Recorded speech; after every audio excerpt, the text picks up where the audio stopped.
ಕುಬೇರ ಇದು ಶೇಖರ್ ಕಮುಲ ಅವರು ಡೈರೆಕ್ಟ್ ಮಾಡಿರುವಂಥ ಚಿತ್ರ. ಇವರು ನನಗೆ ಪರ್ಸ್ನಲಿ ಇಷ್ಟ ಆಗುವಂಥ ಡೈರೆಕ್ಟರ್ಸಲ್ಲಿ ಒಬ್ಬರು ಕೂಡ. ಇನ್ನು ಈಗ ಇದರ ಕಥೆ ವಿಷಯಕ್ಕೆ ಬರೋದಾದರೆ, ದೊಡ್ಡ ವ್ಯಕ್ತಿಗಳಿಗೆ, ದುಡ್ಡಿರೋವಂಥ ವ್ಯಕ್ತಿಗಳಿಗೆ ಒಂದಷ್ಟು ಜನ ಬೇಕಾಗಿರುತ್ತೆ ಒಂದು ಕೆಲಸಕ್ಕೆ. ಬಟ್ ಆ ಜನ ಮುಂದೆ ಅವರಿಗೆ ತೊಂದರೆ ಕೊಡದೇ ಇರೋವಂಥವ್ರು ಆಗಬೇಕಾಗಿರುತ್ತೆ. ಸೊ ಅವರು ಭಿಕ್ಷುಕರನ್ನು ಆಯ್ಕೆ ಮಾಡ್ಕೊಳ್ತಾರೆ ಆ ಕೆಲಸ ಮಾಡೋದಕ್ಕೆ. ಸೊ ಇಲ್ಲಿ ಆಗಬೇಕಾಗಿರುವಂಥ ಕೆಲಸ ಏನು, ಇವರು ಅಂದ್ಕೊಂಡಿದ್ದೇನು, ಬಟ್ ಅಲ್ಲಿ ಆಗಿದ್ದೇನು, ಆ್ಯಂಡ್ ಇದರಿಂದ ಡೈರೆಕ್ಟರ್ ಅವರು ನಮಗೆ ಏನನ್ನ ಹೇಳೋಕ್ಕೆ ಪ್ರಯತ್ನ ಪಟ್ಟಿದ್ದಾರೆ ಅನ್ನೋದನ್ನೆಲ್ಲ ನೀವು ಸಿನಿಮಾದಲ್ಲೇ ನೋಡಿ ತಿಳ್ಕೊಳ್ಬೇಕು. ಮೊದಲನೇದಾಗಿ ಇದರ ಪಾಸಿಟಿವ್ಸ್ ಕಡೆಗೆ ಬರೋದಾದರೆ ಅದು ಇದರ ರೈಟಿಂಗ್ ಅಂತ ಹೇಳ್ತೀನಿ. ಅದರಲ್ಲಿ ಕಂಪ್ಲೇಂಟ್ಸ್ ಕೂಡ ಇದ್ದಾವೆ, ಬಟ್ ಮೇಜರ್ ಆಗಿ ಇಲ್ಲಿನ ರೈಟಿಂಗ್ ಚೆನ್ನಾಗಿತ್ತು ಅಂತ ಹೇಳ್ತೀನಿ. ಕಾನ್ಸೆಪ್ಟ್ನಿಂದ ಹಿಡಿದು ವರ್ಡ್ ಬಿಲ್ಡಿಂಗ್ ತನಕ, ಕ್ಯಾರೆಕ್ಟರ್ಸ್ನ ಬರೆದಿರೋದು, ಅವರಿಗೆ ಸಣ್ಣ ಸಣ್ಣ ಡೀಟೇಲಿಂಗ್ನ ಕೊಟ್ಟಿರೋದು, ಅವುಗಳನ್ನ ಡಿಫೈನ್ ಮಾಡಿರೋ ರೀತಿ, ಪ್ರತಿಯೊಬ್ಬರಿಗೂ ಹಿಂದೆ ಸಣ್ಣದಾಗಿ ಕ್ಲೋಜರ್ನ ಕೊಟ್ಟಿರೋದು, ಅದನ್ನು ಅಷ್ಟೇ ಸಟಲ್ ಆಗಿ ಅತಿ ಕಮ್ಮಿ ಸಮಯದಲ್ಲಿ ಹೇಳೋಕ್ಕೆ ಪ್ರಯತ್ನ ಪಟ್ಟಿರೋದು, ಕಾನ್ಸೆಪ್ಟ್ನ ತಲುಪಿಸೋದಕ್ಕೆ ಪ್ರಯತ್ನ ಪಟ್ಟಿರುವಂಥ ರೀತಿ, ಇಲ್ಲಿನ ಡೈಲಾಗ್ಸ್ ಕೂಡ, ಹೀಗೆ ಹೇಳ್ತಾ ಹೋಗ್ಬೋದು. ಸೊ ಸಿನಿಮಾ ಸ್ಟಾರ್ಟಿಂಗ್ನಿಂದಾನೇ ಇದು ಹೊಸ ಸಿನಿಮಾ, ಹೊಸ ರೀತಿಯ ಸಬ್ಜೆಕ್ಟ್ ಅಂತ ಅನ್ಸೋಕೆ ಸ್ಟಾರ್ಟ್ ಆಗುತ್ತೆ. ಆ್ಯಂಡ್ ಹಾಗೇನೇ ಇದೆ ಕೂಡ. ಆಲ್ಮೋಸ್ಟ್ ಒಂದು ಟೆಂಪ್ಲೇಟ್ ಅಂತ ಇಲ್ಲ, ಮುಂದೆ ಆಗೋದು ಸಿಚುವೇಶನ್ ಡ್ರಿವನ್ ಆಗಿರುತ್ತೆ. ಅಲ್ಲಿ ಪಾತ್ರಗಳು ಎಕ್ಸಿಸ್ಟ್ ಆಗ್ತವೆ ಅಷ್ಟೇ. ಬಿಕಾಸ್ ಪಾತ್ರಗಳು ಇಲ್ಲಿ ಕಂಪ್ಲೀಟ್ ಚೇಂಜ್ ಅಂತ ಆಗೋದಿಲ್ಲ, ಯಾಕಂದರೆ ಇಲ್ಲಿನ ಅಪ್ರೋಚ್ ರಿಯಲಿಸ್ಟಿಕ್ ಆಗಿದೆ. ಆ್ಯಂಡ್ ಅದು ಒಂದು ಹಾಡಿಗಾಗಿ ಬಿಟ್ಟರೆ ಇನ್ನೆಲ್ಲ ಕಡೆನೂ ಸಿನಿಮಾದಿಂದ ಅಥವಾ ಆ ಕಾನ್ಸೆಪ್ಟ್ನಿಂದ, ಆ ವರ್ಲ್ಡ್ನಿಂದ ಹೊರಗೆ ಹೋಗೋಕ್ಕೂ ಬಿಟ್ಟಿಲ್ಲ. ಸೊ ಅದೇ ಇದರ ಬಿಗ್ಗೆಸ್ಟ್ ಪಾಸಿಟಿವ್ ಅಂತ ಹೇಳ್ತೀನಿ. ಆಲ್ಸೋ ಇಲ್ಲಿದ್ದಂಥ ಎಲಿಮೆಂಟ್ಸ್, ಎಗೇನ್ ಆಗಲೇ ಹೇಳಿದ ಹಾಗೆ ಇದರಲ್ಲೂ ಕಂಪ್ಲೇಂಟ್ಸ್ ಇದ್ದಾವೆ, ಬಟ್ ಅವುಗಳ ಬಗ್ಗೆ ಮುಂದೆ ಮಾತಾಡೋಣ. ಬಟ್ ಇವುಗಳನ್ನು ಇವರು ಬರೆದಿರುವಂಥ ರೀತಿ, ಬಳಸಿರುವಂಥ ರೀತಿ, ಅಲ್ಲಿ ಇದ್ದಂಥ ಅವರ ಇಂಟೆನ್ಷನ್, ಅವ್ರು ಏನು ಹೇಳೋಕೆ ಹೊರಟಿದ್ರು, ಅದನ್ನು ಹೇಗೆ ಹೇಳಿದ್ದಾರೆ ತಮ್ಮ ಬರವಣಿಗೆಯಲ್ಲಿ, ಹೀಗೆ ಅವುಗಳಿಗೆ ಒಂದು ಅಪ್ರಿಷಿಯೇಷನ್ ಹೋಗಲೇಬೇಕು. ಇದಕ್ಕೇನೆ ಶೇಖರ್ ಕಮುಲ ಅವರು ಇಷ್ಟ ಆಗೋದು ಕೂಡ. ತಾವು ಹೇಳಬೇಕು ಅಂದ್ಕೊಂಡಿರೋದನ್ನ ತಮ್ಮದೇ ರೀತಿಯಲ್ಲಿ ಹಾನೆಸ್ಟ್ ಆಗಿ ಹೇಳ್ತಾರೆ. ಅದು ಇಲ್ಲೂ ಆಗಿದೆ. ಇನ್ನು ಧನುಷ್ ಅವರ ಪರ್ಫಾರ್ಮೆನ್ಸ್ ಇದಕ್ಕೆ ಮೇಜರ್ ಪ್ಲಸ್ ಆಗಿದೆ ಅಂತ ಹೇಳ್ತೀನಿ. ಅಂದರೆ such a wonderful actor. Actually ಮತ್ತೆ ನನಗೆ ರಾಂಛನ ನೆನಪಾಯಿತು ಇಲ್ಲಿ. One of my favourite films ಅದು.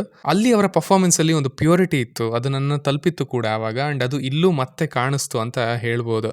ಸ್ಪೆಷಲಿ ಆ ಹಾಡು ಬರೋ ತನಕನೂ ನೀವು ಆ ಕ್ಯಾರೆಕ್ಟರ್ನ ಮಾತ್ರ ನೋಡೋದು. ಆಲ್ಸೋ ಆ ಬಲಗೈನ ಒಂದು ಡೀಟೇಲ್ ಇದೆ, ಅವ್ರಿಗೆ ಕೊಟ್ಟಿದ್ದಾರೆ. ಎಷ್ಟು ನೀಟಾಗಿ ಅದನ್ನು ಮೇಂಟೈನ್ ಮಾಡಿದ್ದಾರೆ ಅಂದರೆ, ಅವರು ಹಾರೋ ಅಂಥ ಟೈಮಲ್ಲೂ ಕೂಡ ಅದಿರುತ್ತೆ, ಹತ್ತೋ ಅಂಥ ಟೈಮಲ್ಲೂ ಅದನ್ನು ಮೇಂಟೈನ್ ಮಾಡ್ತಾರೆ.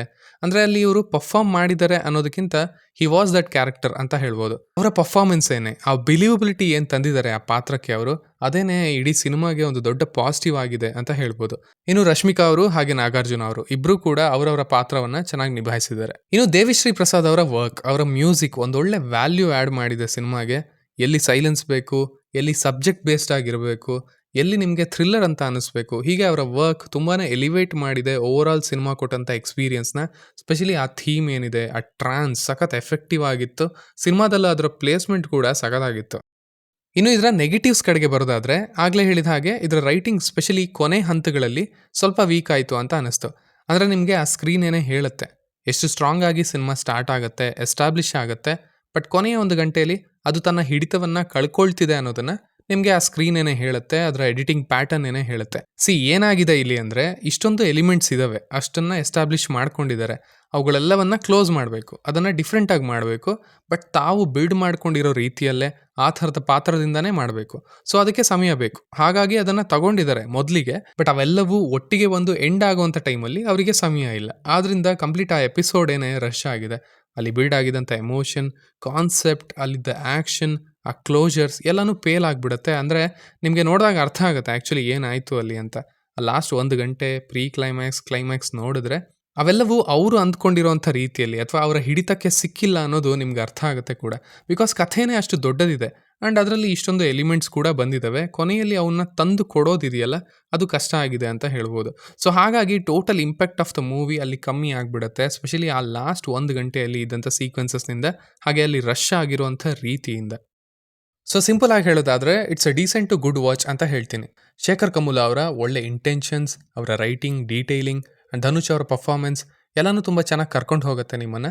ಆ್ಯಂಡ್ ಅದರ ಜೊತೆಗೆ ಸಿನಿಮಾ ಸ್ವಲ್ಪ ಲಾಂಗ್ ಅನಿಸುತ್ತೆ. ಆ್ಯಂಡ್ ಸ್ಪೆಷಲಿ ಲಾಸ್ಟ್ 1 ಗಂಟೆಯಲ್ಲಿ ಸಿನಿಮಾ ಮುಂದುವರೆದಂಥ ರೀತಿ, ಅದು ಎಡಿಟ್ ಆಗಿರುವಂಥ ರೀತಿ, ಇದರ ಓವರ್ ಆಲ್ ಇಂಪ್ಯಾಕ್ಟ್ಗೆ, ಎಕ್ಸ್ಪೀರಿಯನ್ಸ್ಗೆ ಸ್ವಲ್ಪ ಹೊಡೆತ ಕೊಟ್ಟಿದೆ ಅಂತ ಹೇಳ್ತೀನಿ. So that could have been better. So ಇಷ್ಟು ನನ್ನ ರಿವ್ಯೂ ಆಗಿತ್ತು ಈ ಸಿನಿಮಾದ ಬಗ್ಗೆ. ಇನ್ನು ನೀವು ಆಲ್ರೆಡಿ ಈ ಸಿನಿಮಾವನ್ನು ನೋಡಿದರೆ ನಿಮಗೆ ಇದು ಹೇಗನ್ನಿಸ್ತು ಅನ್ನೋದನ್ನು ಖಂಡಿತ ಕೆಳಗಡೆ ತಿಳಿಸಿ. ಆ್ಯಸ್ ಯೂಶುವಲ್ ಮತ್ತೆ ಸಿಗೋಣ.